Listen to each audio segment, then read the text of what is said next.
And we're live. Oh, yes. Ladies and gentlemen. Okay, here we go. Prepare your stream keys because I see the ad. You know what? Twitch might have updated your stream keys. Yeah. For reasons. I couldn't imagine what. I have no idea what would be the cause of that, but I got a suspicion that they might have been updated. Yes, nothing happened. Yeah. Nothing at all. Hey everyone, what's going on? We are live. It is Wednesday. It is time for Linux Weekly Daily Wednesdays. We're going to do a little bit of a pre-show. We're going to stick to the clock today. We got a chunky show. It's mostly about video stuff, but video stuff is best stuff. The irony is not lost on me of talking about video stuff in a mostly audio thing. Hey man. How's everybody doing? I'm over here in Waterworld, where it has decided to just rain for 3 days straight. Oh, there it goes. Yeah, I had to re-log into Twitch and everything, so. But I could see that we were live. Update password. Okay. Did that yesterday. Yeah, update your passwords, update your 2 factors. If you don't have 2-factor enabled, enable it. You should have. Yeah. Let's get that. There you go, Pedro and Jordan. I'm sure. Let's see if Jordan can put that one together. Okay, 2-factor. Let's do a copy. Copy pastas. And go to OBS. Yes. Settings. So I got to make sure the. What do you guys? Okay. Steve, you absolutely should have.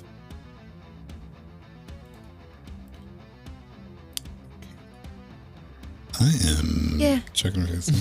KTI. Pulse Audio Jack Source. So. Actually, you don't have a Twitch account, honey. You have Steam. Oh. Yeah. There we go. Hi, live stream on Discord audio. Now you got audio from me. You could watch them on Twitch, whether you have an account or not. You could watch us. You just can't use the chat feature and other things. Come on. We got Steve using Discord. It's a step in the right direction. Yes. Yes. Discord works. You can send GIFs. It's fine. What else do you need? Oh man, archaeology, go like forensics, 1,000 years from now. I'm like, this is how they communicated. What were they trying to say? With no cultural references to the gifts. Yeah, you have historians like going through decades of media to find, it's that GIF. Okay. That's going to be somebody's job, man. Yeah. Trying to link this together to understand. They're like, they were just talking about cats. I don't know, man. There's a lot of them on the internet. That's what the internet was made and for. Pornography. Aw, Art Theron. What else do I need to do? Oh, I need to do the social media things. Yes, I do. You got a boob spin. You were busy doing the Twitch thing. Doing everything. There we go. Yeah. Setting up the show. I almost forgot. So, if you're unaware, Twitch went open source yesterday. They didn't plan on it. Yeah. Unwillingly so, but yes.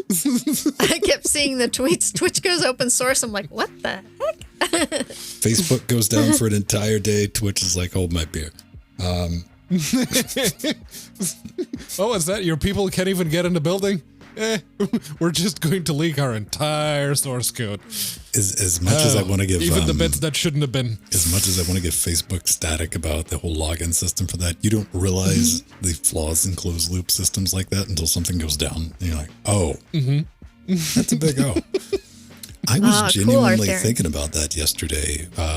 There were multiple reports about people trying to get to Facebook offices in New York. They couldn't get in because their badges weren't working because the Facebook books were down. And I'm sitting there thinking, okay, if you got me on staff, I'm going to give it about 30 minutes. Then we're getting a rock or a bench or something. Like we're getting in. This is not going to be. Then you knock on the door and tell the security guys, like, well, you going to let me in? No, I'm out. Oh, hey, Katana. How are you? Yeah, the Twitch thing was a couple 100 gigs. Yeah. So the biggest take from that was the FFmpeg is going to have to be on the lookout because there is some proprietary modifications to FFmpeg that Twitch has made to help speed it up and to do some things that... Oh, so we're going to need a clean room implementation. Yeah. Someone start working on the documentation then.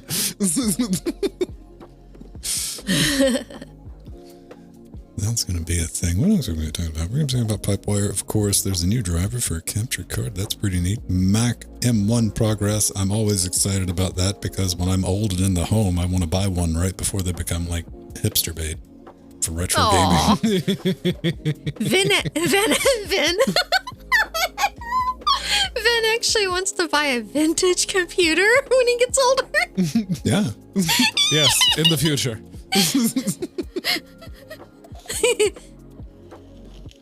And hopefully it'll run Linux right out of the box and you get to play with it. Mm-hmm. Yeah. True story. Don M, thank you very much for the 12-month resub. That's significant. Yeah. I don't have that many fingers, man. That's pretty impressive. I don't even have we love half our of Don those M. fingers, so. All right, 12-month resub. So who am I missing on captions? I got 2. Hey, there's the bot. It's only 9 minutes late. Yeah.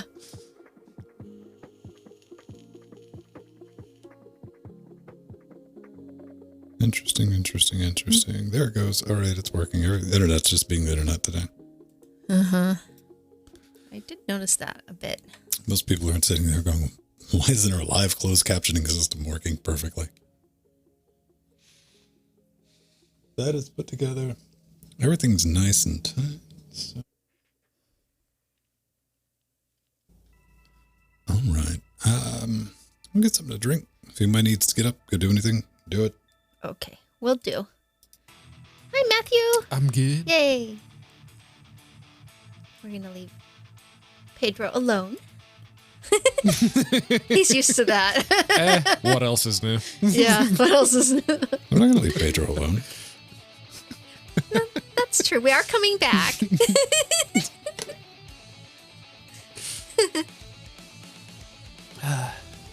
No, I spent disappointed that I couldn't just magic finger my way to make the NVIDIA Ion netbook work. I'm pretty sure it's the BIOS because those things have a little recovery mode for the BIOS that even if nothing else works, you can just hold down key combo and the power button and it boots into the BIOS recovery mode. Mm-hmm. So even if the BIOS is corrupt, you still have that. And it's not even doing that, which means it's probably the BIOS or EEPROM, Have you checked wherever the board? that particular bit. Like that thing smelled like it had water damage. I have taken it apart. I've cleaned it all. I have, I basically doused it in contact cleaner and toothbrush all the way around it. Put it back together. Same thing. It's like, okay, so it's either the BIOS or put it in the oven for 10 minutes to let it reflow everything. It's like, okay, do you work now? On boil. It's 200 should be enough. It's all SMDs anyway, so no need to get too hot. Here's a pro tip, kids. Don't use your oven. Buy a little miniature oven. Or you know what? Live a little. Don't put it in the microwave. That's for babies. I don't know. If I'm going to reflow something, I just hit it with my heat gun. Like, I mean, it takes forever because I have this most anemic, wheezy heat gun from AliExpress that I have upstairs. I have another heat gun, but it would just melt a PCB. It's not meant for small electronics. It's meant for applying things to vehicles. Yeah. No, that oven, it takes about 15 minutes to get up to 200 Celsius. Mm-hmm. So, yeah, just put motherboard on a non-melty tray to catch whatever may drop. And put it there for like 10 minutes, take it back out. It's like, all right, do it again. Covered in flux, obviously. I don't use enough flux, according to YouTubers. If you ask Louis Rossman, there's no such thing as too much flux. Like, I'll break out the flux if I have a problem area that you're not doing the thing, and I want that or being lazy. Or if I'm doing surface mount stuff, I understand flux. Okay, I get it. Yeah. Surface tension. You get anywhere near that pad and it goes. Very nice. Also, I found the solder that came with my digital solder guard. I got to look that up, man. It's like angel hair solder. Like, that stuff disintegrates when it gets near 350. No lead content, probably. It's probably those lead-free ones. It's probably not that great, because that was my experience. I just went and got my little spindle of solder when I was redoing this mic cable. It's just out of, I was in here. I was like, stick.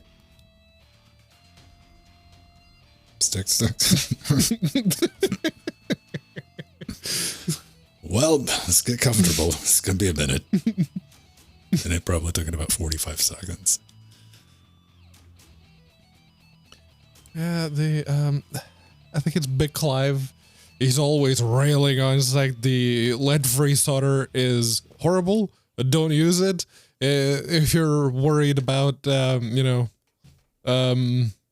solder going into your lungs while you're soldering, just do it near a window. Put a fan away from you. Just use lead-based solder because the other one is crap.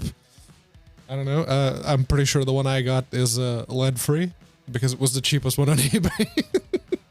And thus far, it has worked. I want some magnesium-based solder. That would just catch fire. Yeah, it would. It just go... just melt through the floor. That'd be awesome.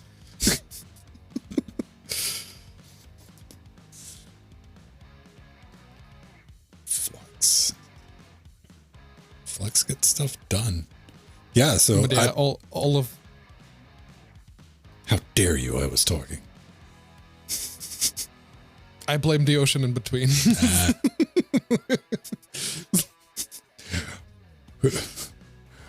We have better stream delay than some people in the same county. Yes. But yeah, it's just enough that we both start talking at the same time because, there's been a gap. No. I was telling Pedro earlier that I'm sure everyone has one, and we'll probably start seeing legitimate pictures. Here's mine. The microphone that came with your computer in the 90s. That one. Oh. Everyone knows what I'm talking about if you're a certain age. That microphone. Swore I had one in this house. And why would I ever toss that away? Because it's completely useless. Fair point, other Vin. But I mentally, I went through a box. I was did I see that at the bottom of this box? And I couldn't find it. I need it for a comedic bit in a video I'm working on. And oh, yeah. This is Vin's dilemma right now. Do I order something that I intentionally threw away? What do those microphones go for on eBay? Here's our question. What are they even called? How would you search for it? I just searched for Sound Blaster microphone and I scrolled into image search until I found one. I still have my old $1 each. Logitech one. In surplussales.com, it's $1 each. Give me a link to that.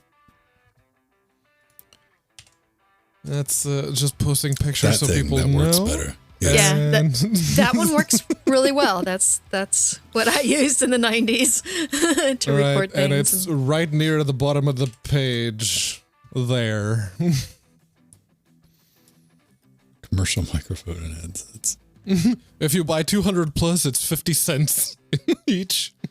Yeah, Logitech actually made a pretty good one. I think it's like the same.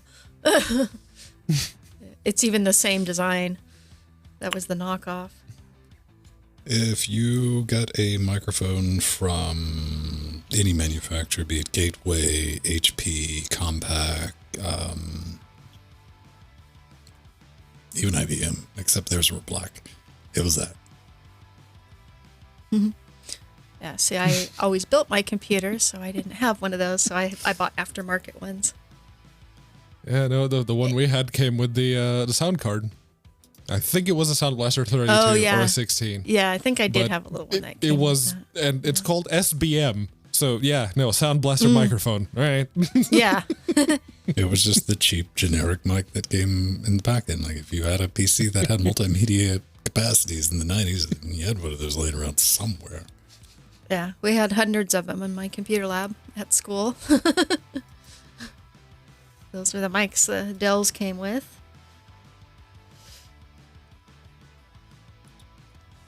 Okay, I'm on the right track, everyone. You get 2 or 3? I don't know. I'm not paying $4 for one though. That's not a funny enough bit. It's only Go back up. Huh? I'm back up. What? Description? No, there's a description there. 4 Computer available. microphones. They're being 3 sold. of the 4 microphones are used. The 4th one is still sealed in plastic. So you got 4 microphones. They're being sold individually. Ah, okay. Never mind then. Reading comprehension. $4 a piece, I guess. I didn't get to that bit. I was reading out loud.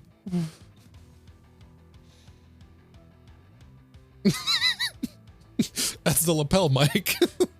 Yeah, I do have one of the black IBM ones, too, that I got later. 3.5 millimeter.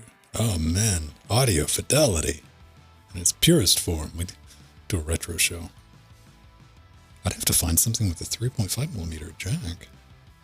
I wonder if I could adopt that. Well, I guess Your motherboard? Yeah, Mir, I That's think I still disabled. have one of those, too. Oh, yeah, the one you hook on your monitor. Yeah. A USB DAC. Just plug it in there. it's got to be nastier than that. We gotta.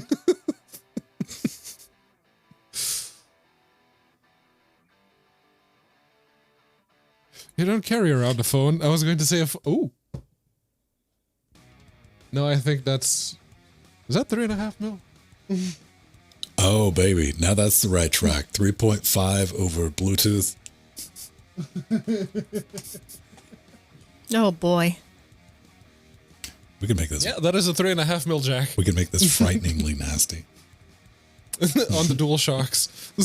So okay.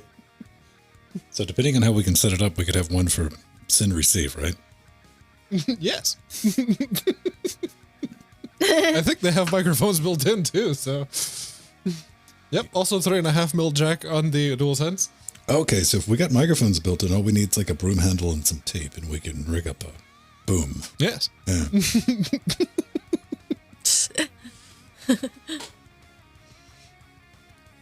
Yeah, in those early years, I didn't buy prepackaged. You know, I always built my own machines. But then later, as I started collecting them and people giving me them, it didn't always come with all the parts. But I ended up getting lots of mics through the years for them, including because That's kind of what I was saying to them. teaching. Like everybody's got one of Yeah. those microphones, Yeah. even me laying around the house, which I thought I did. But here we are. Too fancy? Yeah. Yeah, that's a stereo microphone. What do you want about? Well, most of those little cheap mics were stereo microphones. You can always look on the end for your TRS. Yeah, That is always had stereo. the ring, 2 rings on them. And I guess well, no, that wouldn't be very useful. Yeah, I'm sure somebody makes well, yeah, I do have some iRing stuff that's TRRS. So we have that. Let me go get something to drink, everyone, and we're going to hop into this. Yes. What's stereo? I don't know. I don't know what that is, man. Wiki that. Stereo. It's just stereo. Yeah. Stereo.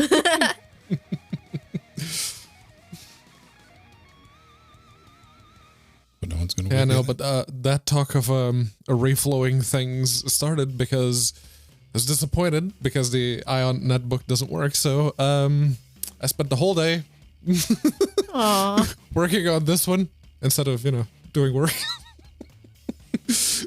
Admittedly, I only opened the bottom and replaced the RAM stick because I'd seen on the internet that the max RAM that these things support, the max speed is 1033. Mm-hmm. So it's okay. When I got that one, I bought a 1033 stick. It's okay, let's go with that. But I was going through the sticks that I had gotten out of many laptops over the years, and I found there was a bug. I found a 4 gigabyte 1600 mega transfers per second stick. It's okay, let's see if it works. Plugged it in, ran some Geekbench. It is 11%-ish faster on all three versions of Geekbench, from Geekbench 3, 4, and 5. About 11% faster on all of them. It's I was lied to. The internet lied to me. Look at it this way, man. I mean, that should at least have brought the speed comparable to a 10-year-old mobile phone. It's comparable to Chromebooks. That's the thing. It's right on par with the Chromebook. In fact, when it comes to GPU performance, destroys the Chromebook. It's I was lied. I feel so lied to.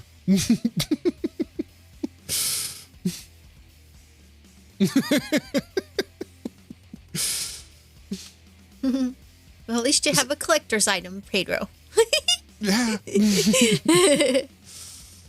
I do want to get that NVIDIA Ion netbook working. I do, because they're unicorns. If you go look on eBay, it's there's one other netbook, and it's the Asus EEE 1201N, and it's in Germany. So I don't want to pay shipping. Not, after Brexit. Yeah. So I want to get that working. I want to play with the NVIDIA Ions that I never got a chance to play with back in the day because I was a university student and I was very, very poor. Hello, NEHD_0_0. Yay. Thank you for the follow.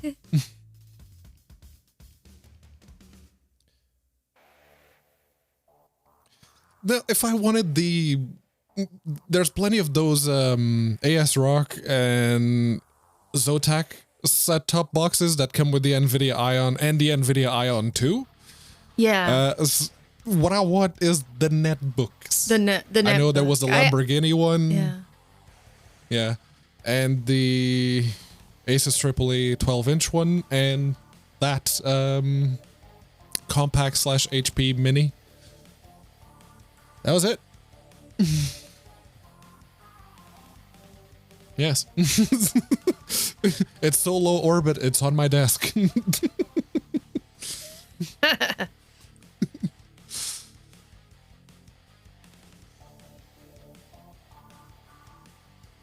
The Surface Pro. I don't want a Surface Pro.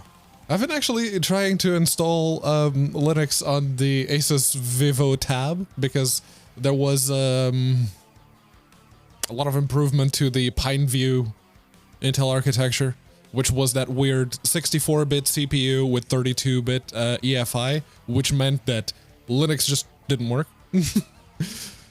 So there's been a lot of improvements. So I'm like, okay, I need a 32-bit distro that I can just load on it that's current and has, up-to-date stuff. Best I could find, Debian 11. And it still doesn't work. I can get through Grub, but as soon as I start the installer or the live session, as soon as X or... Yeah, it's X on both of them. As soon as X comes up, dead. It just freezes with whatever's on screen. Nothing responds anymore, so that is annoying. So annoying. Whatever he was talking about. The non-free live image.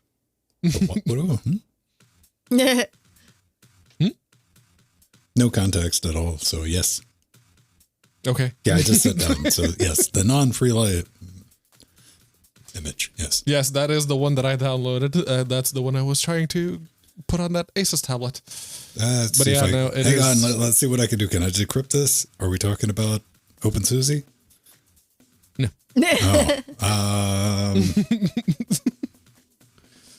I'm lost. Installing Linux on a PineView x86 tablet. Why would you do that? Because it's a challenge. Even in 2021, it's still a challenge. And I downloaded Debian 11 32-bit because I needed it to be 32-bit because that's 32-bit. So it's like, okay, let's see if it... No, it still doesn't work. Okay. Okay. You know, I understand the thought process behind that, but we'll talk about that in just a second. Let's go ahead and get underway. Yes. Let me hit that, and let's get that outro. Oh, that is good. My supercritical nicotine showed up. That was nice.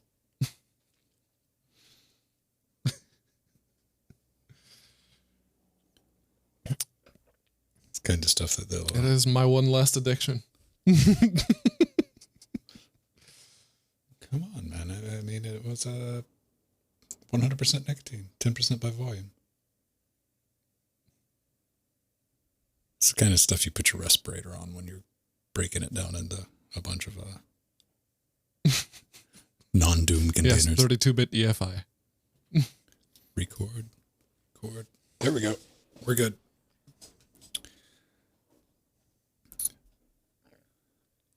That's good. Yeah. Showtime. Hey, welcome back to Linux Weekly Daily Wednesday, where we can sit back, relax, take that midweek break, talk about some of the fun things we found going on in the world of Linux, open source, and this week, video stuff. We got a lot of video stuff to talk about.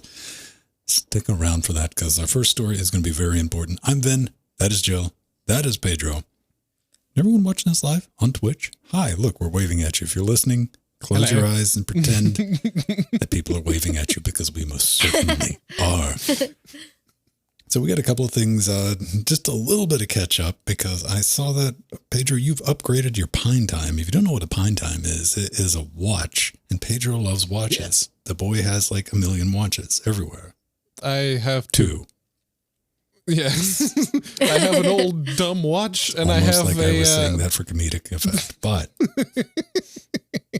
And the cheapest smartwatch currently on the market, outside of those really, really bad Fitbits. But if you have a Pine Time, and very good job on this one, Pine. The latest version of Infinitime, the operating system, I think it's 1.6, upgrade to that immediately if you haven't already. Because if you have one of these, chances are you realize that you couldn't have it paired up with your phone or tablet or PC for more than a couple of days before it just stopped syncing altogether. I thought it was just, that it was shutting down for maybe power saving or something. No, it was crashing in the background. The Bluetooth low energy thing was just straight up crashing. So that's been fixed, and I haven't had to repair this with my phone for over a week. Good job. It's a very good job. Good to know. Jill, you went to a funeral. Yeah. Oh, yeah, this was sad. So for those of you out there who don't know, the Ubuntu podcast is ending, and it's supposed to be really ending this time. They even had a farewell after party YouTube live stream on Thursday with all the hosts. And I will just really miss the Ubuntu podcast with Popey, Wimpy, and Mark. They were such a good trio on that show. And, I loved all the earlier hosts too. I'd been listening since they started. And it's actually one of the reasons I'm here on LWW. They inspired me to start podcasting. So thank you, Wimpy and Popey and Mark, for all the wonderful years. And Laura. I love Laura. That's good. I wish them all the best. They'll definitely get up to something else in the future. Those lot are not going to stay just chilled out too long. Yes. So to be fair, Wimpy does have his own YouTube channel. He does a lot of things there. He sure does. Wimpy's World. There you go. Yep. Go check that out. It's on Twitch. We're going to talk about Twitch in just a second. So I had to miss out on all of the fun stuff that's been going on in kernel 5.14 because on this box over here, I can't just run regular, ordinary, sane kernels. I have to apply the real-time patch to make it unregular and completely mental.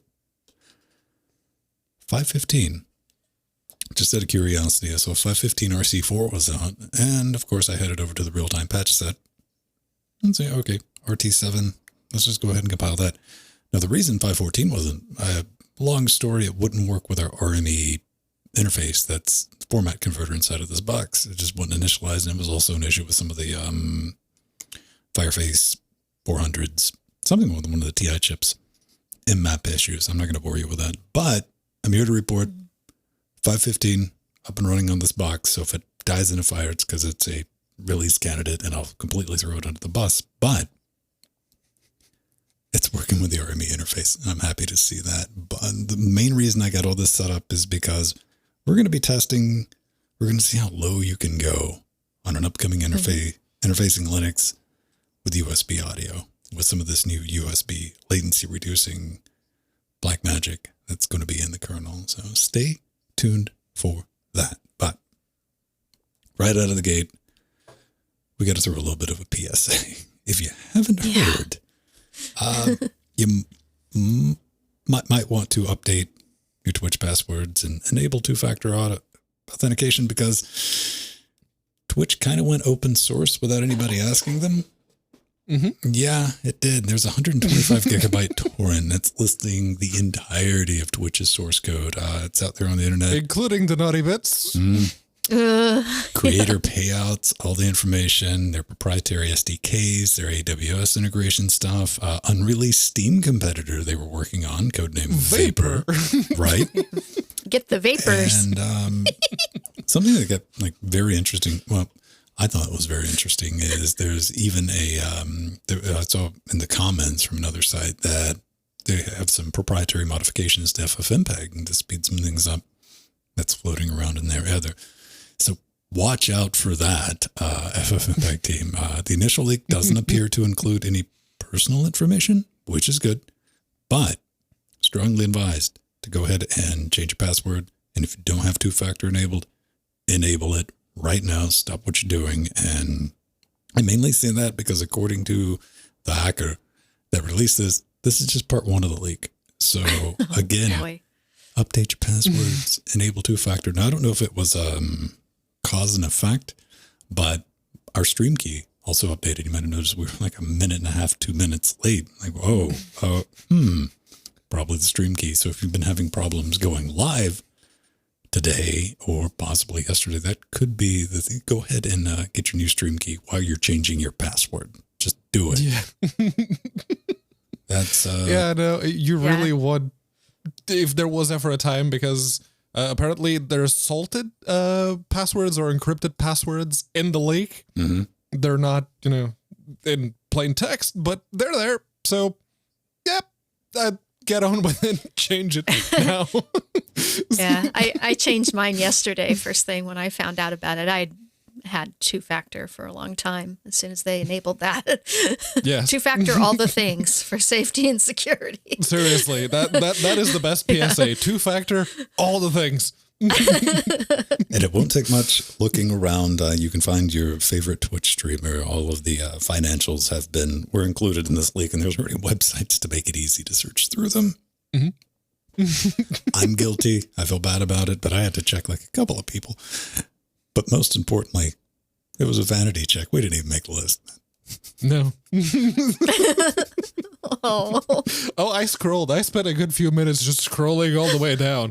It's like, okay, let's hit the search bar. No? No. Okay. No. Maybe in a couple years, Finn. Gonna make it rain Bezos bucks. Like and subscribe or whatever you do on Twitch, and it'll be brilliant. But let's talk about Pipewire. I promise this is going to be video heavy. And Pipewire and fixing the Linux video capture stack. Well, at least so much in the sense that it's going to be working better with Pipewire. Now, you might have a webcam. Traditionally, your webcam is going to work with V4L2. But this whole blog post, it's from gnome.org, all this is going to be in our show notes, is telling about the video abilities of Pipewire, because we talk about the audio stuff like a lot of people because it's kind of brilliant what Pipewire is doing. You know, it's coming down to, we're getting something a little closer to like core audio on the Mac. It's the XKCD joke of the new standard. Now we have competed, but this is going to be the one. This is, everyone's kind of gotten around and like, okay, and it's going to be a drop-in replacement for your jack, your Pulse Audios, also. I mean, you're still going to be using also on the back end, but you get what I'm saying. But they also got to tackle the video. And Pipewire was initially created to handle, you know, video with Wayland. And that's its original job. In this brave new world, Pipewire is planning to be, you know, it's going to be sitting between V4L2 and whatever application that you're going to be trying to run. That's kind of the plan right now. That's what they're going over, you know, saying, hey, you can target GStreamer or the Pipewire plugins, and it'll get everything to the kernel module itself. Peter, you think that's a good idea? I think it's dangerous. And if I think that this is it's a very good idea, which is odd coming from, you know, the people who are making GNOME. But the I had to. I'm sorry. Well, I'm not sorry, but I had to. No, instead of giving the applications access to the device directly and just basically binding, no, you have that one stream and it's going to that one application. That's it. That's all you got to do. This one, it just gives it access to the Portal API, and yeah, you can have as many applications using that one stream as possible. It's like a virtual cam that you can assign to multiple different applications. That's a very good idea. That's pushing for abstraction in all the things, not just for this bit of video, but also for audio and the way that it does, and it passes everything along, be it jack, Pulse Audio. It handles all of that. The more I read into it, the more I want it. Please, I want this to be a thing by default everywhere. Please. Go just install Fedora, bro. Yeah. Yeah, absolutely. I will, but then it'd be both me and Jordan using Fedora for the chairs. Yeah, there you go. So yeah, it's going to be so nice to be able to use our webcams and our high-end mirrorless or DSLR cameras in multiple applications at the same time. Woohoo! Because there are times I could use that functionality. And, you know, I've been using and loving the video for Linux to kernel API for years for content creation and even watching TV back in the day with the TV capture cards. But it will be nice to have another option that is more robust. And I'm going to have fun testing library camera in the Cheese application on Fedora, because that's where they're initially going to do their testing. And the Pipewire community would like us Linux users to test their cameras to see which ones work and which ones don't yet. So they need beta testers. Come on, brave brothers and sisters out there. Go forth. File bug reports. Yes. Poke at it until it breaks and then tell the people how it broke. I'm still stacking up the cardboard boxes around camp. Fort, not broke, don't fix. So. Yeah. Sally Ford. OBS Studio, we promised you video stuff, and we're going to keep that train rolling. A couple of updates and some oopsies. Yes, 3 whoopsies. In fact, we talked about 27.1 last week. There's been 3 hotfixes in the meantime. It was, shortly after the first one was released, there was an incorrect deployment on Windows that was causing issues. So that was the first one. The second one was big. There were a couple of issues that they had to fix with that one. Nothing Linux specific. specific. It was more of the YouTube integration that was a bit borked. And then with the last hotfix, 27.1.3 was actually a hotfix to the hotfix that just some of the sources just didn't get the audio like they were supposed to. But that's good. That's good. That means that they caught the issues and they managed to fix them. So that's good. Very nice. I think it's kind of interesting. Just on a side note, there's currently in the works for Pipewire a new way to access. I'm trying to walk and chew bubblegum right now. This is this is going to be difficult. Let's see if I can copy that.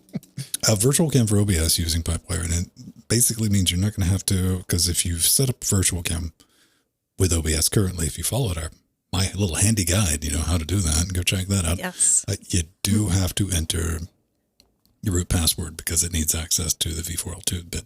But Pipewire wouldn't be the case. And this is a draft right now to expose everything using Pipewire, which should also work in environments like Flatpaks and maybe even Snaps if you hate yourself. But yeah. Portal API. There's already a virtual camera running. It's neat. I'm going to say stay tuned for that. Jill? Yeah. Well, I did this myself because of Ven's handy guide there on how to get it working, the virtual cam plugin in OBS. And I've been using it, and it works great. But it would be nice not to have to enter my root password every time I use it. That is a little annoying because I'm going back and forth all the time in OBS. So that I will be happy with. But other than that, it works great, but it'll be nice to have a new option. Stuff like this, there's that part of me, very much a split personality right now, because there's the part of me that helped just get into Linux 30-something years ago. That's very much alive. It's got, I want to play with the new stuff, but there's also you also want to be able to do the shows, don't you? Well, yes, but trying to adult. So I'm very jelly of people getting to play around with that right now. What do we have up next? Oh, right. Live Video Gamer capture. Extreme? I don't know. So a capture card. I talked about one. It might have been last week before last, EVGA. Now, most capture cards you rightfully can expect under Linux, especially USB. You plug them in, you're done. That's it. That's the end of the relationship, end of the transaction. You go to OBS, you go to Cheese, whatever else, this is going to show up. But every now and then somebody decides to get creative, like AVR Media. We're going to do something our way, and it's not going to be compatible with anything without drivers. One of these cards was the Live Gamer Extreme 2. That name alone would have never bought one. I'm like, that's just too much. This is too much. Yeah. Out of the box, that sounds like a card that might possibly blink. No. Don't need the RGBs. It's got fancy designs. I'm looking at the pictures of the car right now. It's got fancy designs. Pedro, you say that, and I had to investigate what this thing was. It's got a little place to clip out and insert new fancy designs. Yes. In case you don't like the fire, hey, you can Pedro customize it. Pedro, the fire might not be extreme enough for you. You could be losing FPSs, bro. I mean, you need to change. Yeah, no, it's just a red stripe. The one red stripe. So now we have a LG X2 user space driver, thanks to Chris, and go check it out. I mean, this is kind of like a proof of concept plus is really all I can say. Chris decided that he'd like to use his Extreme 2, so he made some drivers. And it's not got a ton of features, but it can capture 1080p 60 right now. You got to build the module. You got to do a couple of, UDEV rules, but that should get you on the way. Here's a little YouTube video. Let's go check that out. See, there it is. It's capturing some game. Never heard of it. What's that game? Something that looks like very, very copyrightable. Isn't that right, Nintendo? Potato mash people? I don't know, man. There's a Pac-Man fighting. So Smash. It's smashed. It does It is. work. And I went and looked. This has been on the market for about 2 years. And it's always fun to have something that maybe you've just written off. Maybe it's something you had. And like, oh, well, I guess it doesn't work, whatever. Then you get that email a year later from Blackmagic. And it's like, hey, wait, sorry, it's a different capture card. Something just starts working. So this is good to see. This is good to see. All right. Macs. Yes, specifically the new Macs. The ones that come with the fancy ARM-designed SoCs, the M1s. Yes. There's been a particular group, some of which you're probably familiar with if you've ever heard of Fail Overflow. Yeah. They've been working on Asahi Linux, which is the Linux implementation for the M1 Macs, both the Mac Mini, which I think it's the one that they're actually working on, and the MacBook. So there's a lot of progress being done here because everything is new, except not really, because the more they look into it, the more they start to realize that it's basically Apple still following their way of doing things. It's a bit of a slap in the face when you have Apple with the one having the better legacy compatibility by way of their hardware than every other cheap Android phone Pedro that basically Mateus, does its own thing and requires specific drivers. You got to read the label, Pedro. It says "Think Different" right on the front. Think different, as in, standardize. I mean, they're the only ones standardizing on that, but then again, Sony is also a company that exists. I very much look forward to the videos of people playing with this as a desktop, because that's one of the claims that they make. You can use it as a desktop, except you don't have any audio, you don't have any GPU acceleration, you don't get any USB 3 or a Thunderbolt, you only get USB 2, and the way that they actually are doing the USB 2 implementation over the Type-C ports is interesting. It's very interesting. I'll give them that. But yeah, it is crazy the amount of progress that they've done in such a short time. Very good job. Yeah, and like Pedro was saying, the hardware compatibility was a real surprise. And in the article, Marcan actually stated, Apple is unique in putting emphasis in keeping hardware interfaces compatible across SoC generations. The UART hardware in the M1 dates back to the original iPhone. Yeah. How crazy is that? So how's that for legacy? I know.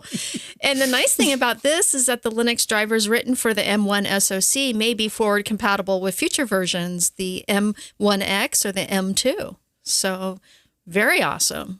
And it's so nice to see Asahi Linux making such great progress.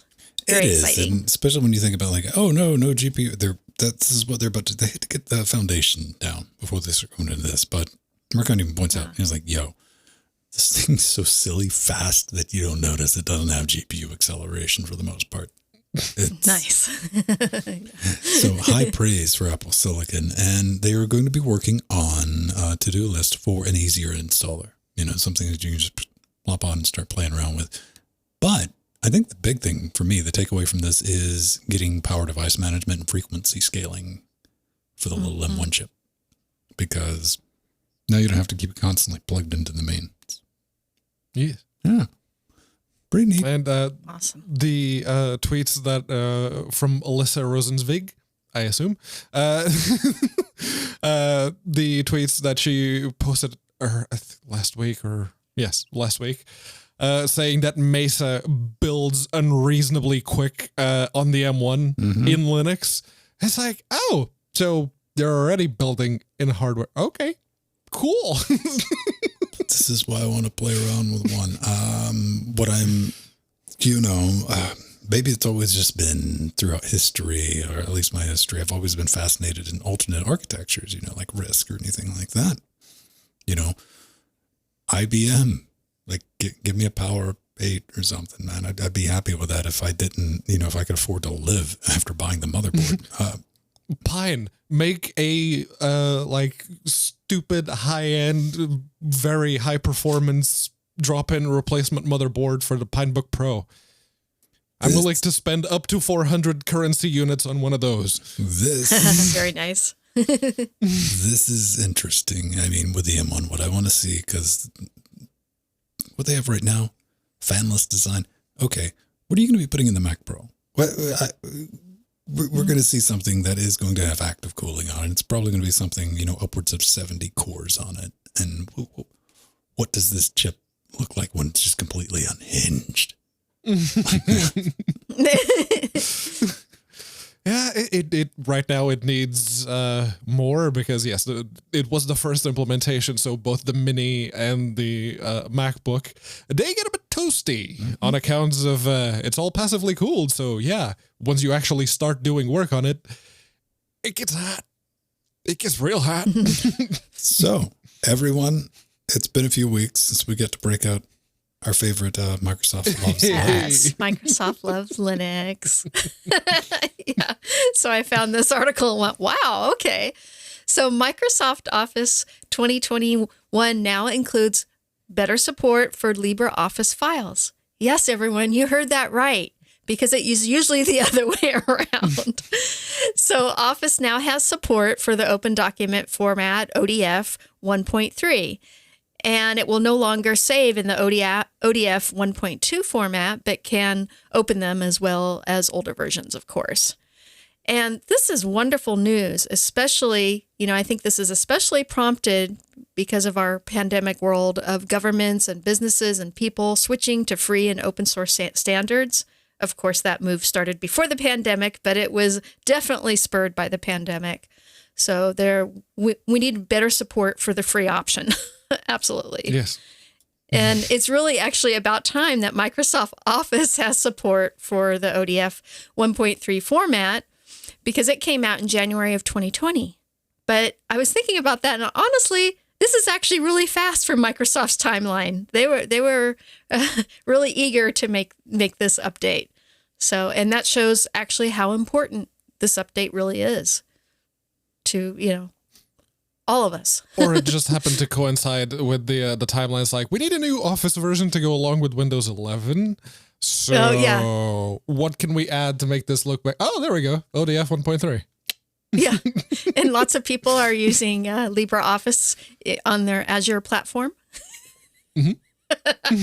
See, I use Google Docs like a normal person who hates privacy. So that's all I'm worried about. Yeah, no. One of the things that annoys me greatly is once you do a fresh install of Office, the first time you open Word or Excel, it asks you, do you want to use the paid for open XML documents or the actual open standard documents? But hey, I guess they got to justify how much is it? It's like $60 or $70 for the home and student edition that just comes with Word, Excel, and text PowerPoint. Files were good enough for my grandpappy, and they should be good enough for you. You kids with your fancy formatting. Open XML annoys me. Aw. Notepad plus. That's all I needed. Of course, now I use I've been using gedit for years, honestly. Even. And Nedit and Joe. Gedit's my go-to ever since several, many years ago. I copy-pasted some PHP in there. I'm like, oh, you do syntax highlighting? All right, we're good. But that's good to see. Compatibility, because you got to think Office is going to turn into a web app like everything else. Mm-hmm. I mean, more so. Windows is already making progress into that. Windows as a Surface. I mean, people are terrified of Windows. Windows 11 is so bad. Linus, not that Linus, is switching to Linux. Yes. We're actually not making that one up. So correct. Linus Tech Tips. He's trying to play it off like some competition. No, I'm just scared of Windows 11. That's all it is. It's like, okay, let's see if we can actually do this and not have to use Windows 11. Tune in for that dumpster fire. So if you want to help out with this, our dumpster fire, you can do that by supporting us on Patreon, patreon.com/Linux Gamecast. Select a membership level. Do I have to bleep that out? Probably not. We got a bunch to choose from. up to and including a special show we do on Saturdays. We provide pre super shows. And if you're wondering about what we're watching and just like non-Linuxy stuff, there's still some Linuxy stuff in there, but it's technology, TV, film. That's pre super shows. And we also have access to the Uncut series, which is the full, like this show. It's going to be about 45 minutes. The long version is going to be closer to 2 hours. The show we do at Linux Themecast Weekly on Saturdays, that's almost guaranteed 4 hours of dedicated background noise for your viewing or listening pleasure. We got anything else? Oh, we got Discords, Pedro. You ever heard about Discord? Wait, hey, hang on. We have Discord. You tell me this now, Pedro, after all this time. See, I was setting up a softball for Pedro Mateus to go, Pedro, have you heard about Discord? And Pedro should have said, no. No? Okay. Let's try. If I was going to make a joke that we make pretty often, hey, have you heard about this? We have a Discord, Pedro. Yes, we do. We have Discord. Okay, he should have just said, have you heard about Matrix? The entire time. Matrix works well. Trying to. Pedro I'm deliberately not touching that one. Yeah. He's unable to talk right now. He's covered in so many softballs. Just remembering some. So yes, but our Discord is, we have live channel. It's wide open. It's bridged with Twitch. It's bridged with our IRC channel. Just go to our live tab on our web zone, linuxthemecast.com. Get all that information. You can hop in it if you're a Twitch sub or if you're on Patreon. You can do that as well. We thank you for your support, and no mattress ads guaranteed. All right, we got. And we need to, yeah, and we need to thank two people. We Down Incognito gave us an 8th month resub on Twitch, and Don M gave us a 12-month resub. Yay! Thank you very much. Thank you very much, both of you. you. Do you hear that, Twitch leaks? We're coming for you. We're going to actually make the chart one day. And yeah, yes. One day. One day. Maybe in time for the next leak. Yeah. Hey, we got to look at that. Also, merch. We get shirts. Go buy an LWDW shirt. Send me a picture. Yay. I'll put it on the show. Guaranteed. All right. Now, I want you to inhale the majesty that is a slice of pie. How we got coming up? It's a perfume? Parfum. Vanilla? Did they actually release? Yeah. Okay. Okay. If it's a vanilla cream pie, I'm all there. I'd like that. So see, the problem is that better not be toxic or even remotely lethal, because both of you sounded like you tried to taste it a little bit. Yeah. I wouldn't put that past me. No, not even. Not even a little bit. I'd just be I love the smell of vanilla. I would enjoy that. I take swigs out of vinegar bottles, so yeah. Have you heard about this hot new game called Flappy Bird? Wasn't that banned in like a bunch of different places because it was actually cutting into people's productivity? Was that before or after the developer pulled it from the store because he was worried about people playing it too much? And people were selling iPhones preloaded with Flappy Bird for a lot of money. Flappy Bird has had a bit of a sordid history, but well, I guess we could add a bit more sordidness to it by just letting the AI learn how to play it. And this isn't the first one that I've seen, the first person that I've seen doing this. Code Bullet on YouTube. He did this a couple of years ago, and he also used the neat algorithm to go generationally and basically just let the AI figure out how to play Flappy Bird. Of course, it's not the actual Flappy Bird. It's a clone made specifically for you to feed the algorithm into. Kind of, has to be, but it's not a very complicated game, to be fair. And this one is I don't know if CodeBullet actually ever released the source to his implementation of this, but this one is available. It's from Dr. Mod, and it's available on GitHub. So if you are curious about the neat algorithm and how AI learns how to do things generationally, there you go. Have that. Very nice. Well, I love the disclaimer at the bottom of the website. The code hasn't been cleaned up, tested, optimized, or intended to be shared at all. That's honestly why we are telling our Linux Gamecast LWW viewers about it. Yes. It's not supposed to be shared at all. So, and it has an interesting name for the XML file that I probably can't say. That doesn't say on the what you air. think it does, Jill. Get your mind out together. That's PLM. Man, you would expect a disclaimer like that to be on the end of a Microsoft release. But anyway.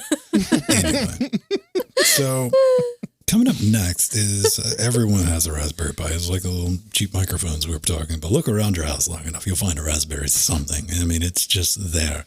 I think, well, Pedro, do you use yours for anything? Yes. I have finished 3 PSP games on the Pi Boy DMG. You got a nice. And let's see, I have another one. This is an A, the 3A, and I'm not entirely sure what to do with this one. So it's kind of there. It has a screen, 720 by 720 screen. That's really neat. But yeah, that's it. And Joel, you got several Pis, and I'm sure you plug them in, put different operating systems on them, play around with them. Absolutely. Right. Yeah, my Pi 400 has Twister OS on it at the moment.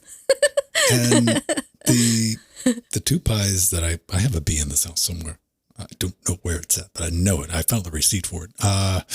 My Pi 0W is genuinely in a box, not doing anything. And I've turned a Raspberry Pi 4 8 gig into a butter robot that powers the Stream Deck. So Nice. I don't know who wins on the least use out of a Pi.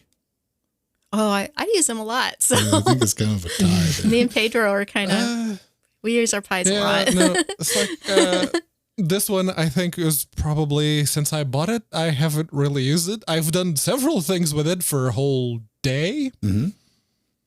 And then now it's in a 3D printed case with a... Sorry, notifications just went off and every device around me lit up. It's like, what? But yeah, the square screen, that's a really neat bit. I turn it on just to look at the screen because 720 by 720 in this teeny tiny, I think it's like 5 inches. It's good. I guess I should say Pedro does log into my Pi twice a week. Yeah. Yes. Well, one of my Pis I used as a Pi hole over my network, which is a really nice way to utilize the Pi. And I also have one that we've used at the Southern California Linux Expo as a photo booth to take pictures at our Linux Chick-fil-A booth. That was awesome, man. You guys taped a camera to it and threw it at people's heads. Yeah. Yeah, we even had a little printer that printed out mini pictures, just like you were in a Pi booth. So I hear some people... picture booth. Some people like to run desktops on their Pis. Yes. So this is exciting news. It looks like System 76's Ubuntu-based Pop! OS is coming to the Raspberry Pi and ARM64 with their 21.10 Impish Indri release in October. And this comes to us from System 76 lead developer Jeremy Soller posted a photo on his Twitter with a screenshot of the Pop! OS terminal with the neofetch command, which was running on his Raspberry Pi 400. Awesome. And he posted the link to the ARM64 architecture packages for Pop! OS 21.10. So yeah, it's real and it's coming. And I'm looking forward to putting that on my Raspberry Pi 400.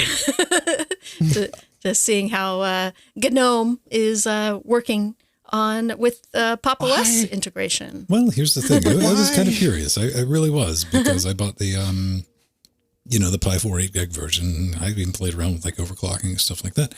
And of course I had to see what the desktop experience was, even though it lives its life as a headless box in the rack down here on a shelf. Mm. Had to find out. Had to see where it was, because it had been since I played with a Raspberry Pi B since I went, oh no, that's kind of rough. But in those days, it was like, but it's launching. It was the excitement of like, ooh, what's to come in the future? Yeah. And I loaded it, Raspbian, so that was running probably XFCE. It loaded up and I'm like, oh, you know what? Like maybe then I launched Firefox. I thought I did. I wasn't sure and I had to wait a minute. Then that came up. I'm like, okay, that's neat. And of course I tried to play some 1080p YouTube videos on the quad core with the 8 gigs of RAM. it could kind of, sort of, almost keep up with 1080p video on YouTube. So what I'm getting around to is like the desktop experience, even on the biggest, the baddest Pi currently available. And here's another hardware revision thing you might not know, because the one in Jill's, your Pi 400 is a slightly faster SoC. Yeah, it's overclocked. But that's also the SoC that has been rev bumped for Raspberry Pi 4s now. So if you buy a new Raspberry Pi 4, it's got the same SoC as your Pi 400. Yeah, they didn't tell anybody that. So, nice. But the desktop experience on a Raspberry Pi 4 is, I'd call it serviceable. Like in a pinch, it's better than nothing. Maybe if I had to get something done more than like pressing this, I'd rather have my Android tablet, my keyboard, and gerbil. But Pedro, I think like putting on something like maybe a Pinebook. You have a Pinebook. Does that have more oomph than a Pi? Significantly. I half didn't expect it to, but after testing Doom on the Pi 4 and Doom on the Pinebook Pro, yes, the Pinebook Pro will actually hold 60 FPS if you cut it down to low. You have to play on low and you're barely hitting 30 on the Raspberry Pi 4. So, yeah. Significantly. Still. But my question was, running GNOME on a Pi? Okay, it's a Pi 400. It still seems counterproductive. You're using the entire resource pool of the Pi for the desktop environment. I don't know. Raspbian is decent. When I was figuring out how to set up the Pi with like the SSD and all that fun stuff and getting it to boot from that, I was trying a couple of distributions live on stream, and one of them was Ubuntu. And Ubuntu is heavy on that Pi. I mean, like startup time, everything else. Maybe somebody wants like a more like out of the box experience, and I'm assuming Pop's going to be a little bit lighter than the old Ubuntus. Yeah, I think that they'll have some optimizations that'll help a lot, and being able to use it in tiling window, the tiling manager mode. Just it would be use an actual tiling window manager. Don't use i3. Here's the thing. Maybe System 76 is working on some Raspberry Pi cases with wood paneling. Mm-hmm. Yes, very good. And some of them may be dyed blue or red. And you see with a Raspberry, I want a pink one. Raspberry Pi 4, the like permanently drilled out backplate would make sense. Yes, I am. Yeah. You just create like a mini Telio case, and you just fit a Raspberry Pi in there. It's like, there you go. Done. Yeah, those would sell. I'm not joking. Those would sell. But then they got to make a little keyboard. Absolutely. Yeah. Come on. Hey, everyone. We got to get out of here. We're running short on time. If you'd like to get a hold to us, best way to do that is head over to linuxthemecast.com. We got a contact button. Pick LWDW from the drop-down menu. Share with us if you're working on a project or anything like that. If you'd like to come on the show, we'd love to talk to you if you're a developer. And, thoughts, hints, allegations, things better left unsaid. Or you leave us a comment on the YouTubes. I'm going to give you a pro tip, like leaving a comment on the library, the Odyssey type thing. Good luck. That gets checked like maybe once every 2 or 3 months. So just keep that in mind. But until then, we're going to roll some credits because we want to thank each and every one of you. Do I have a credits button? Yeah, I do. Look at that. I'm going to be doing things. Multitasking. Pedro, I think you're onto something. I think having a little mini Helio case with a Raspberry Pi in it is a great idea. No, it's basically, it's like a novelty thing because, it's a teeny tiny version of the big desktops that they sell. But no, it's an actual case for a Raspberry Pi. That would be awesome. That would actually be really, really awesome. Just, don't price it like the Helio. Please. Oh. I don't want to pay £200 for a Raspberry Pi case. Or they could put the Pi in their new upcoming launch keyboard, not the one they have out now, but the one coming up. Like an all-in-one type of situation with the keyboard? I wouldn't be opposed to that either.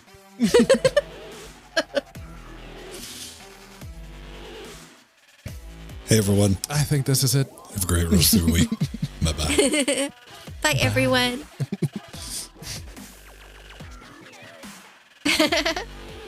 Yay! Done and done. Waiting for Linux Guru to watch this one. That one's free, System 76. No, it's not.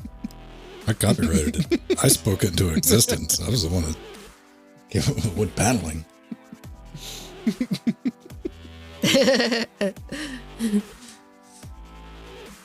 You can call it the System 75 or the System 75.5. Yeah.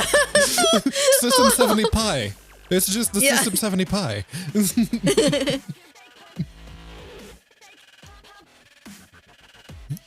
So I need Aw. Steve husband. Thank you. Steve's already checked out. He's like, done. Click. Yeah, probably has to go to work. Sitting back. He had to get back to sniffing paint. Yeah. Oh, he's... Huff, huff. Yeah.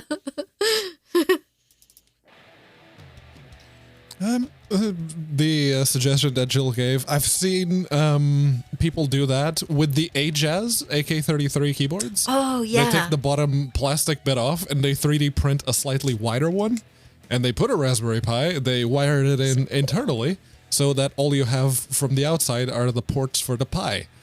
And it, yeah, just plug everything in to the keyboard and away you go.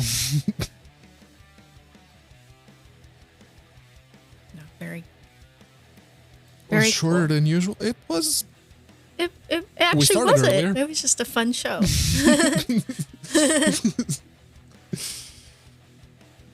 35 to 45 minutes. So 5 minutes less than last week. Sure. Yeah.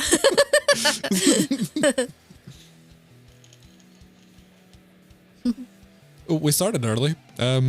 We started as soon as Van came back. We usually hang around for a bit longer before the show, but yeah, we started earlier, so we're done earlier. do do do do do do do do.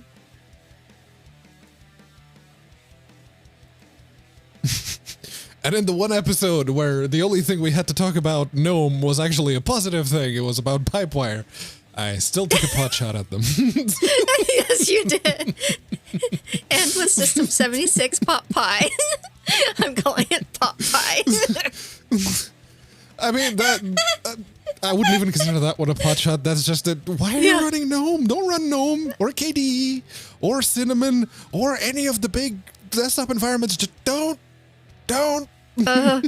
Linux Canary, you're going to have to watch this show, especially at the end. We talk about Pop OS on the Raspberry Pi and give System 76 some ideas, too. Some cool ones.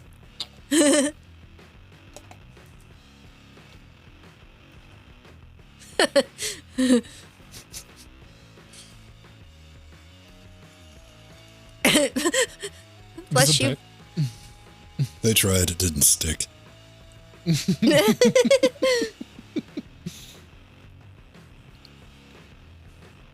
is getting colder though. I'm not wearing any socks, and with just the flip flops, I feel my feet are getting a bit cold. Girlfriend, cool I got the track pants on. Ooh. Do you have the stripe down the side? That's the only kind I wear. Yeah, I know. I've seen them. That's You why I gotta said squat. that. I have multiple pairs. It's finally cooling down. See, I get like a hard and fast rule. Like it's got to be below 20 degrees before I'm going to cut the AC off. Because I like to be chilly. And it was about 18 degrees last night. But again, it's been raining for 3 days straight. So that 100% saturation humidity, opening some windows, and I'm like, no, sorry. Ew. Everything is sticky now. I like to be cold and dry. Oh, hi, -9. Yeah. We gotta get out of here. The gnomes will get us. I don't know. Aw. I use GNOME -9 and enjoy it, I want somebody to hire but I use all desktop System desktop 76, managers. hire Pedro, and but force him to use GNOME. I mean, if you want me to point out everything that's wrong with it, that's how you do it. Oh, no, it's going to be a lucrative offer, and you can keep your mouth shut. That would have to be a very lucrative offer. But very. My Linux Academy 3%. mug. Let them work from home. You know, take a pay cut. Well, they still technically are sponsor the Linux Chicks of Los Angeles, but they got taken over. So.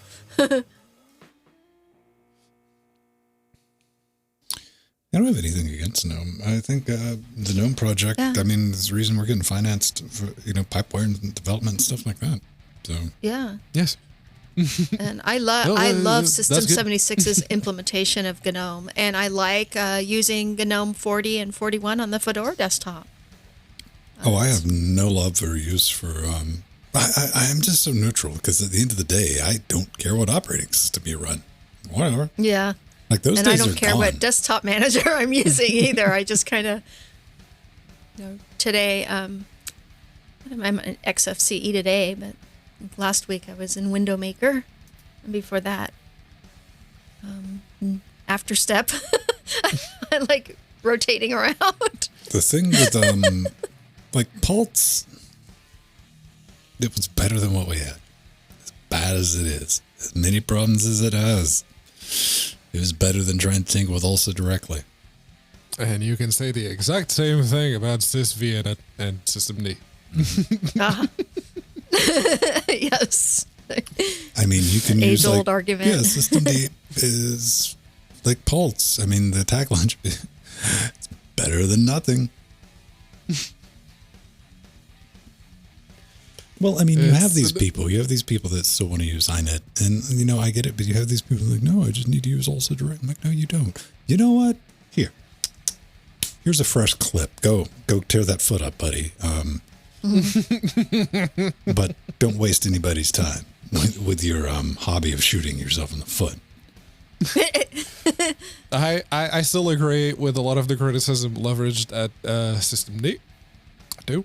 Especially with their attempts to push Home D, which is not a bad idea. It's not a bad idea. It needs to be properly thought out because when it was first announced, it's like, oh yeah, if it's encrypted, you can't log into it.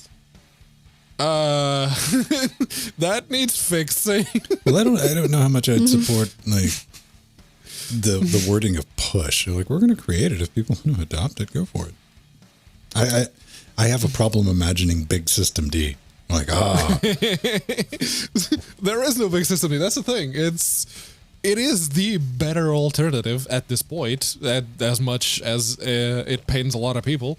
It is the best the first in person its to turn system. the bus. I have no problem with System D. Like right up until every time I have to create a unit to start something, I'm like, gee, really? I gotta make that, and that's got a link to that. You know That's what? when you cheat. I'm immediately thinking I could do this in one line, man. Like short one too. Yeah, no, that's when you cheat. You just create the one unit for re-enabling rc.local. And there you go. Then you dump everything into rc.local. And you're done. And I got to give Raspbian a little bit of credit. It handles abrupt power offs like a champ. Oh, yeah. It does, because that's what It's for a pie. Yeah. How do power people turn button. pies off? They yank the power. It's like they're done. While running a like web stack and audio stack for AO server, I mean it's off. Which I'm not worried about it because I got the thing imaged now. I'm like, pull the SSD out, copy it back over, done. But yeah, no, as much as people hate on lettered puttering, Pulse solved an actual problem. System D solved an actual problem. Hate on the dude as much as you like. He got stuff done. I mean, he was doing something. This is like, this is the older I get, the more disdain I have for people who just want to sit around and complain. I'm like, but you're not doing anything. Yeah. It's like, what are you doing about it? It's like, okay, you want to complain as much as you like, but no one's going to take you seriously if you're not doing anything about it. Be constructive about it, and like, I just don't. And I don't know. I'm a huge fan of people who have effort. They try. You know, it's like, I want to do something. Yes. Let me get this done, and that just goes across the board. Something better to try and fail than not try at all. Well, that's the whole thing. Carmack was. I kind of touched on that. You know, my retweet of Carmack yesterday. I'm like the best thing in the world. Stay curious. You know, always rock and roll. And I think this stems from like earlier in the week because I saw a legitimate comment of like, I could do that if I wanted to. I just don't. I'm like, get out of here. No, you couldn't. You couldn't. I don't. You might have the skill set to do it, but you don't. One thing I've learned about setting all this up is the adage of like that 1% inspiration, 99% perspiration. 100% true. That is probably, you know, because you have people can be like, hey, I got an idea for it. I'm like, man, I got more ideas than I got time to execute. Yeah. Ideas is the easy part.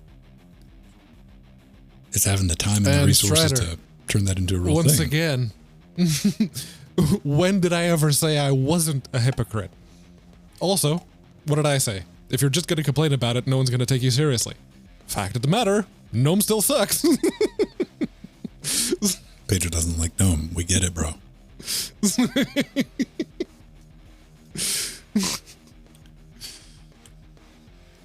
That's why Pedro's going to install System K.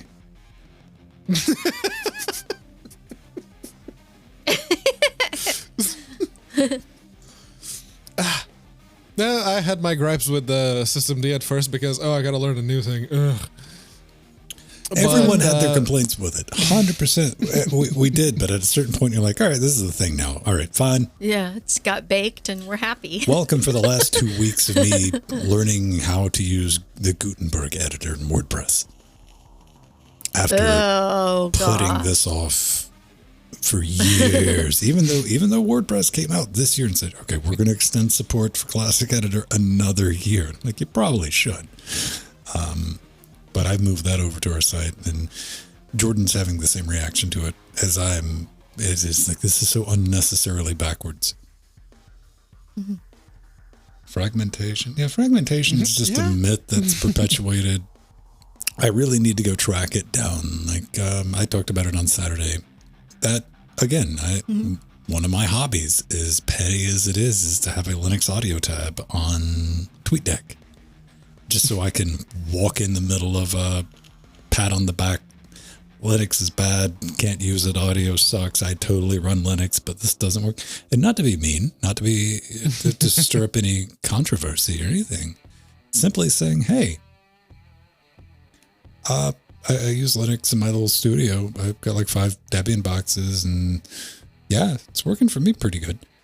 Short circuits the conversation. Then I get some lovely hate thrown back at me, which I don't respond to because I don't argue with people on the internet. I just show up. Then they go back to the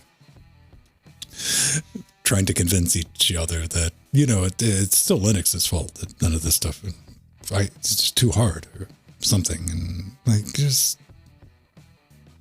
fills me with joy. Yeah. Yeah, that's the thing.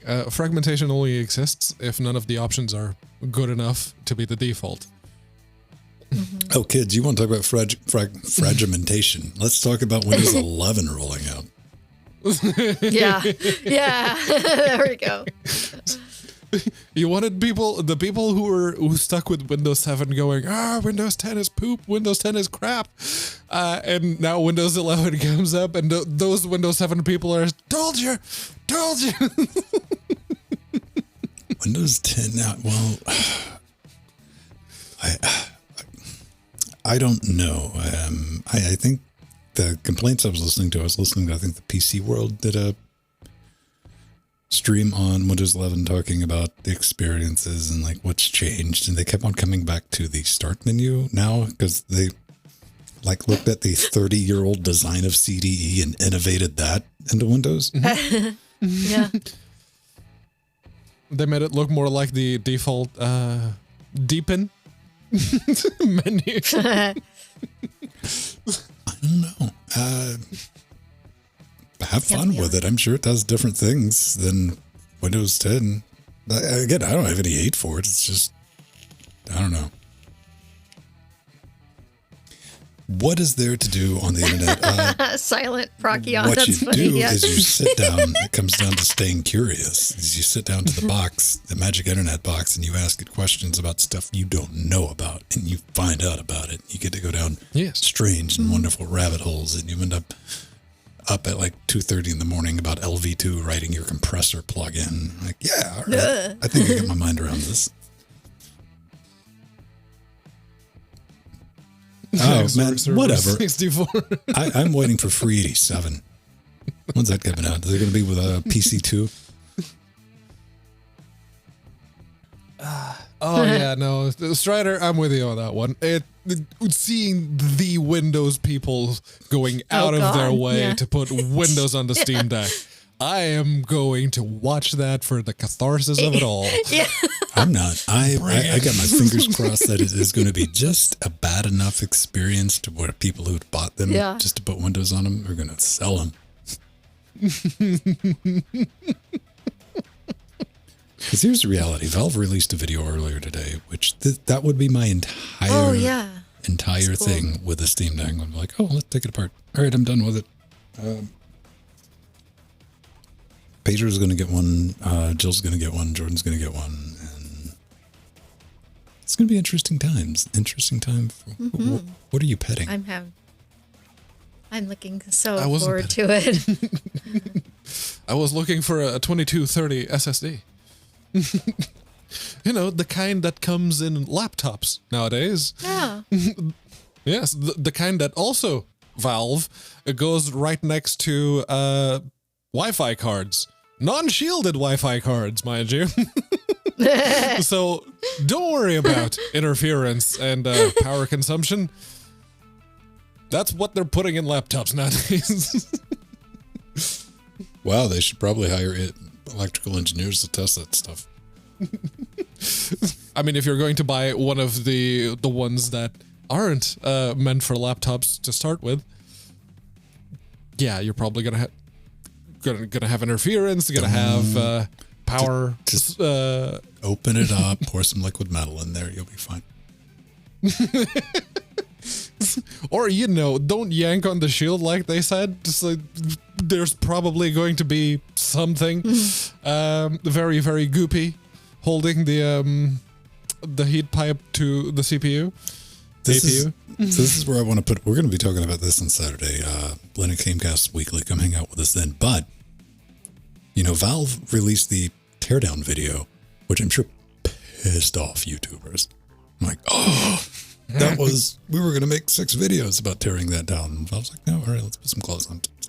Take it apart. Yeah. Smart move on Valve's part, because that's going to cut down on some RMAs of like, this came out of the box and it didn't work with like pry marks all over it. I don't know what's wrong with it. Yeah. Nothing's plugged back in correctly. But I'm waiting for the first ones to okay, we need to repaste the heat sink for the CPU, and I want to see some liquid metal dripping just at the bottom. Yeah, it's gonna be awesome. Oh, now I can't turn it on. Otherwise, it's just gonna short everything. Oops.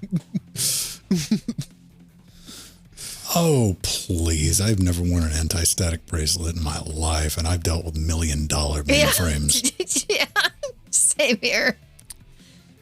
I Unless live by the coast in California. And you're deliberately rubbing your feet to generate static electricity, it's going to take some doing.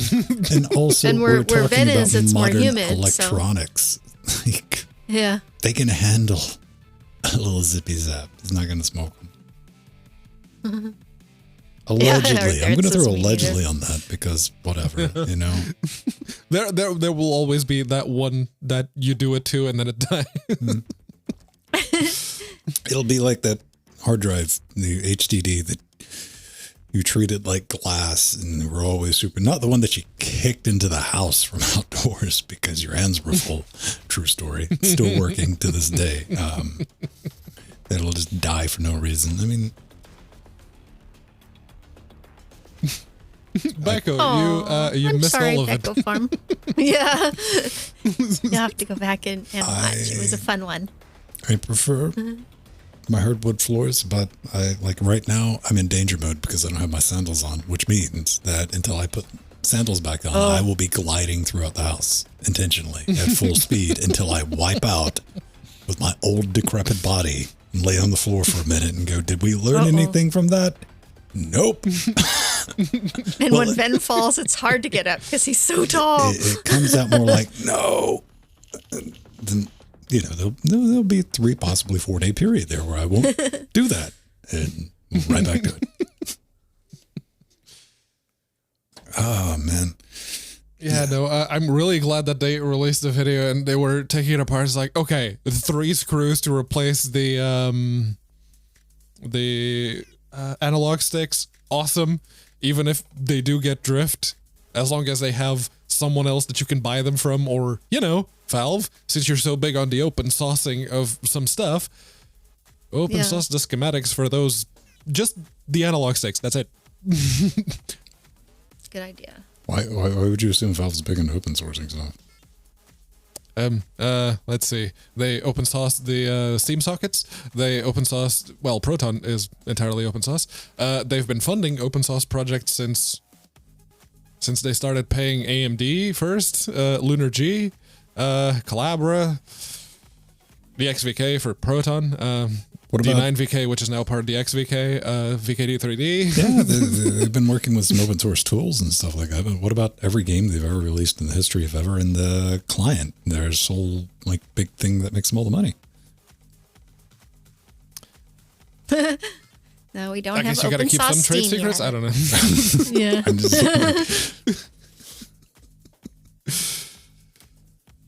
well, they couldn't close source Proton. That's kind of the thing. All the stuff you can't do close source it. They could totally do Steamium in much the same way that Desura had Desurium. You just split the actual money bits off to the side, the actual download bits off to one side, and just have the rest of the client be open source. And then everything else it just hits that particular web page, and it looks like Steam all the same, but it's open source. I was having this conversation on Hacker News earlier about the FFmpeg found, with the Twitch source code and the modifications. It's like, can we put absolutely not. Well, you can take an open source project, as long as you keep it in-house and you're not releasing a product with that, you don't have to push that back upstream. They're not in violation of anything. Don't like that. Yeah, if you're not releasing it, then you can do whatever you want with it. Or not. Becco Farm, we talk about that at the beginning of the show. Yeah, it was a thing. And to go live, Ven had to change some things around because they have Twitch has updated things for better security. They swapped out the stream keys, so be aware of that. It's like, yes, we have had confirmation that we had, in fact, a breach. We'll let you know soon. Oh, look, it's another Ven.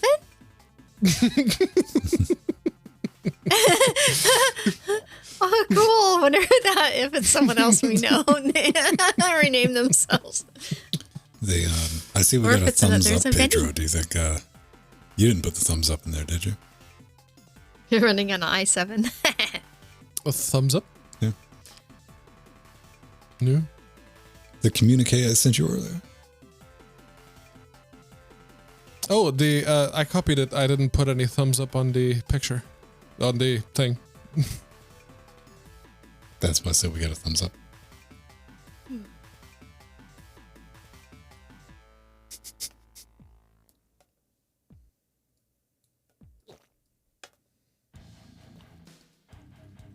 Running on i7.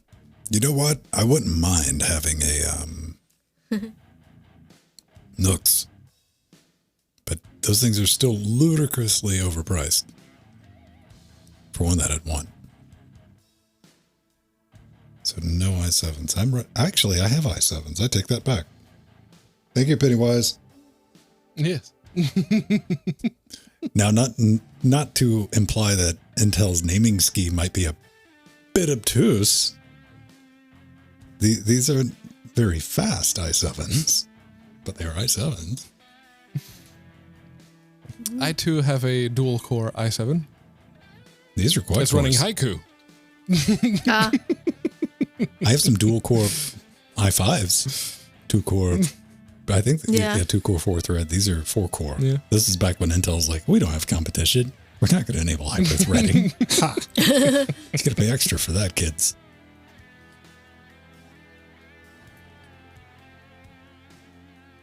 Yeah, I think I have almost every generation of the i5 and i7 in my collection. All the way up to the 10th gen. I have no idea what generation these CPUs are, nor do I care. And the one in the HP between the Optiplexes, it's an i something, probably an i5. I don't know. These are butter robots. All they have to do is launch Chrome, so we can have these. Yeah, it's a Haswell 4500U i7. It's on the X240.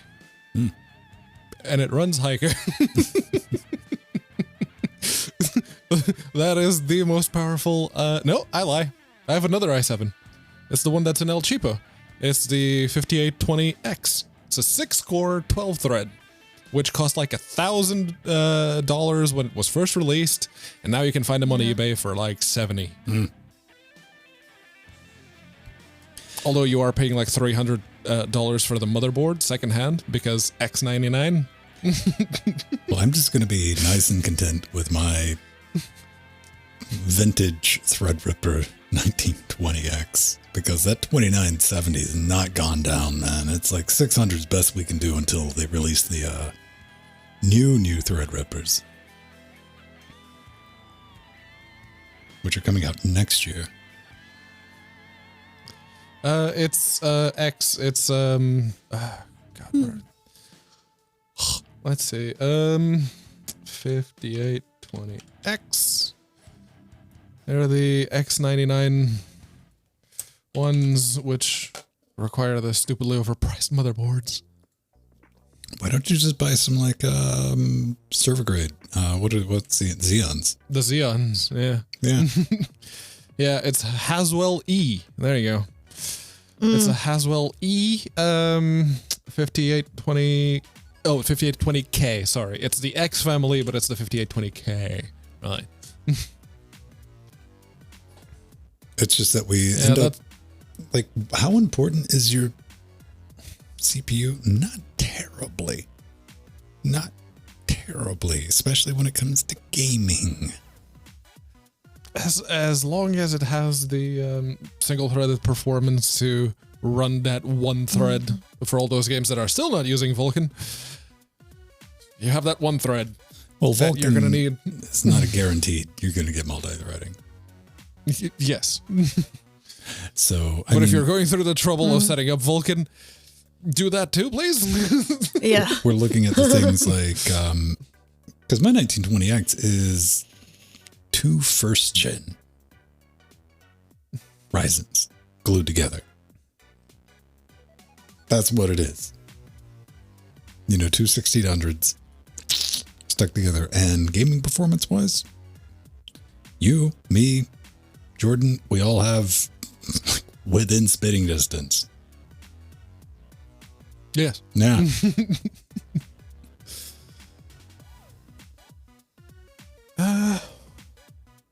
Yeah, Jordan has the 3900X.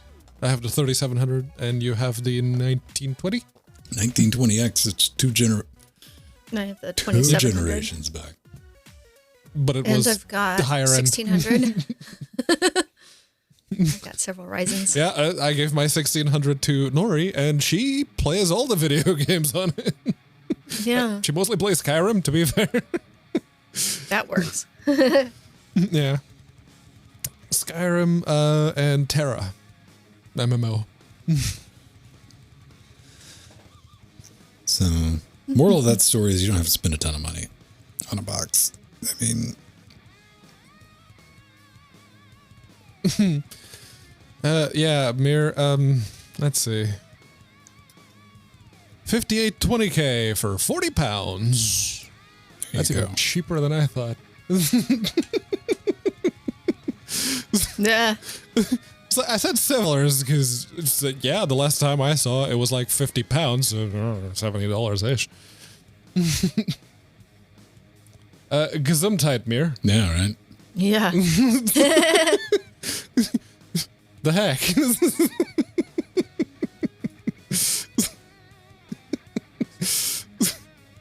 Isn't it? That always irritates me. Like when I'm trying to share something and I'm on mobile and it's an AMP link. I'm like, oh, come on, stop that. Let's go and find the question mark. Select the question mark, shift and delete. Okay, now we have the URL. I have an extension for Chrome that rips that stuff out. Yeah, it looks for the question mark basically. And just yeah. Yeah, no, Mir. $39.95 for a 5820K. You want a motherboard that goes with it? You either buy the same one I did or one of the equivalent ones, which are the made from spare parts ones. Those cost like £60, £70, and you have yourself a 6-core, 12-thread Intel system, X99 with NVMe, because those Chinesium motherboards have NVMe ports on them. Well, one NVMe and one M.2 SATA, but there's two M.2 ports on it. Wouldn't it be cheaper if I just bought a Steam Deck and plugged the keyboard and monitor into it? Yes, it would. Okay. And it would be new with a warranty? Yes. Okay. Just checking. I mean, you're still going to have to buy a dock, and those Type-C docks, even the Dell ones secondhand, you're paying at least $100 for one of them. Doesn't it have like a USB-C port on it? Yes. Why do I need a dock? To charge it? To keep it powered? The cable can only do one thing. I'm just saying most of the Type-C USB dongles don't provide power. They don't exist? I mean, I'm sure someone has made one, but the common ones that I'm aware of. I don't have a dongle, but this monitor is powered to the USB-C port on my NVIDIA card. Yes, that's the computer providing power to Oh, is that how that works? the USB hub. Oh, okay. I thought it was something different somehow. No, I'm talking about the dock, as in the thing that's extending the amount of I'm ports trying to providing have power to fun the with you, device. son. You need to dial it back. I have seen active the other docks. way around. At some point in the conversation, it's got to click like Vin's messing. Yeah, all right. Yeah. When I joined the Sonobus room. That's the thing. It's more fun this way. Pine phone with the dock. I don't know. I don't really see like I haven't paid attention to like the I/O on the deck. I know they've had the exploded diagram on it, but is it just like one USB-C Type 3 port? What is it? It was one USB-C and it was on the top, and people were saying it's like, why not have two? Maybe have one on the bottom too. I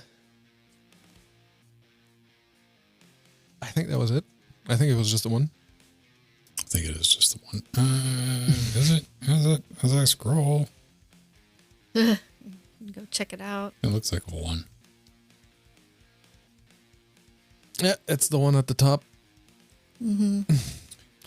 So yeah, buy a dock, buy a hub. Yeah, if you just want to have just a bunch of peripherals at it, and you don't want to necessarily be charging it, then yeah, a hub will do you. I want so many things plugged into it. I want people to be suspicious of it. That's when you need the dock, because with the dock you have Ethernet, you have like 4 USB Type A's, another Type C, 2 what is it? the Dell WD-19s. It's 2 display ports, 1 HDMI, and something else. I think I'm missing a port there. Mm-hmm. I only have the WD-15. I don't remember. I'll check it out at work tomorrow. I have to go in the office. Yeah, my MSI Prestige has one of the nicest docks. I was really impressed by it because it came with 3 extra USB-Cs, extra classic USBs. It has like 10 ports on it. I couldn't believe it. It's like, wow, that's a good one. Okay. Everyone was raving about it. Yeah, the only USB-C like hub dock thing, which is powered, by the way, because it's even got a spare power connector to be able to plug into it. I have it breaks down a 3.1 into like 5 USB 3 ports, and it also shuts down MacBook Wi-Fi's. That's why they took it off the market, because you can go in the coffee shop and plug that in and just everyone's offline.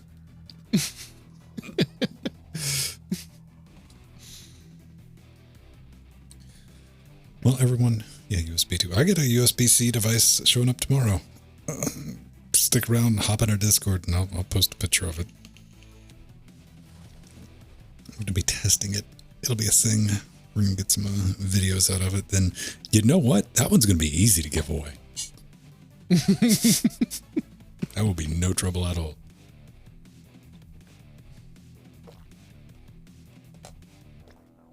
That is very nice. Those his Medusa tentacles holder. Very useful. Yes, you They're get cool. like 3 of them to hold the PCB in place, and you can use the others to hold the rest of the stuff. It's like, oh, I have myself a bit of a raised surface. I don't need to lean in quite as much in order to reach Takes things. all the sport out of it. Normally, it's like just hold it with your teeth and try not to burn your face. Are you looking down? Might be a true story. Oh yeah, there was that nose hair that was poking out the other day. Be careful with your nose hair trimmers. Make sure they're charged fully, because you don't want slow spinning blades. Yeah. Yep. All right, everyone. Thanks for showing up. I got to go turn this into a podcast and get the videos and all that fun stuff uploaded. So we'll be back. Jordan will be back tomorrow with something. I'll be back Friday. Might be doing Days Gone. Just back to that because I kind of want to beat the game. I'm far enough in. I'm like 24 hours in, but I'm playing it like hour and a half, 2 hours a week. Nice. So there is that. Could be something completely different. Depends on what goes down. But Saturday, come back. Check us out. Schedule. Like and subscribe that thing on the Twitch, and you'll get a notification when we go live all the time. Sometimes, maybe every now and then, if Twitch hasn't completely imploded by that point. But we'll be back. Myself, Pedro, and Jordan, and Joe will be in chat as always. Yeah. Saturday, 8:30, 7:30 for Patreon. We'll do the pre super chosen, and we will talk about all the Linuxy gaming stuff. We definitely got some additional. We're going to keep riding that Steam Deck hype train, baby. Riding it all the way down. And if the prediction on the Steam store is anything to go by, I may get my email around Q4 2021. Nice. So, nice. All right, everyone. Have a great rest of your Wednesday. Well, we're Saturday if you're in Space Australia, because it's Saturday there all of a sudden. Bye, all. You know Bye, what? Oil of Hope. Bye, Katana. Far Bye, Earth enough in the Darren. future to be Bye, safe, Deco man. Are they in Mars? Bye, Mir. Possibly. I mean, could you tell the land difference from just a landscape shot? Yes. It's barren, void of atmosphere. Yeah, no, the colors are a bit off though.